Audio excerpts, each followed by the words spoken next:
When I had Shiga toxin, ecoli, salmonella, girradea, and the norovirus on top of all of my esophagus issues. I was alone for 6 weeks here with 50 some animals. I was grateful because I knew how sick I was. And I knew what sickness was, and I also knew that I was never alone. And I don't just mean surrounded by my flock, which I was beautifully so, surrounded by, yes, every one of my animals. In fact, my in-law shared seeing me out the windows at times very sick and watching my 2 livestock guardian dogs come to each side of me and literally help me up.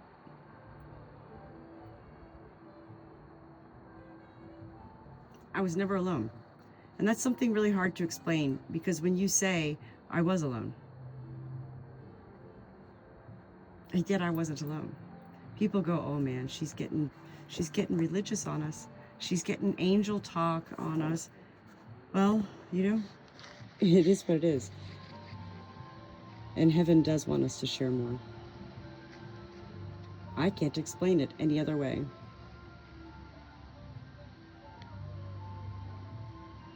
As sick as I was, the sickest I've been in my life, and alone, I learned to stop calling for my mom. I want my mom. I knew she couldn't come. And then I started relying on myself. Natalie, Natalie, Natalie. And then finally one day, sitting probably near naked on the kitchen floor with my robe, my body temperature 92 degrees for 6 weeks.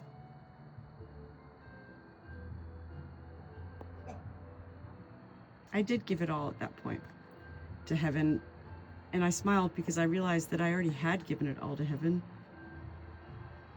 I simply wasn't aware, as well as I also came to know that sometimes it doesn't matter. When we're sick and we have those thoughts in our head, a thought is a prayer, and heaven does hear all. I've never been here to preach religion or prophesize or anything like that. And yet those closest to me at times have thought, you know, I was in a cult at one time. I was in a cult. Natalie, the Good Shepherd, I was in a cult. Was he part of a cult? Oh God, CJ the barn cat. Look at his eyes. That's so crazy. What in the world is this right here? Is that even real? See, that's what I mean. When I say things like that, well, of course he's real. It's my cat. But to say things like that, and then life will be like, oh my God, there's something wrong. She's delusional. Really? Because I just said I wasn't. It's all very real. And I'm very blessed to live this life. And when I say I'm very blessed, I truly mean I feel the blessings. I feel the blessings. And that's not a bad thing to feel, and it's not a bad thing to share. And yet for those who can't yet feel the love of life themselves, that's all they can do, is blasphemize. Those who do enjoy life and love sharing life. I've got new life right here, a baby chick, the only one who survived out of the mail order chicks. The other 3 died. She's alone in there. Look at her. She's chilling.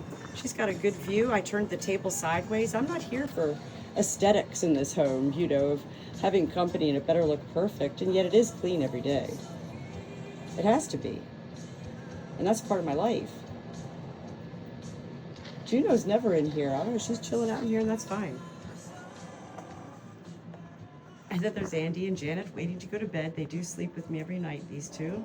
And then there's Cole in here getting his, you know, treatment here. Look at him. He's loving it. Getting his treatment for a upper respiratory infection. I've got special Vet RX. It's like Vicks mentholatum in there, but it's for birds. And he's got it also in his water in there. He's got a good appetite. He's getting his voice back. And I think tomorrow, maybe the last day, I might keep him in, depending on how much he cock-a-doodle-doos, because I'm not here to cause problems with the life that does live upstairs. which is a total separate entity than this life down here.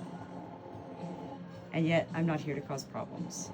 And so, I'll continue monitoring the cock-a-doodle doing, while at the same time, never allowing myself to allow a life to not receive the care that I feel as the Good Shepherd that life needs.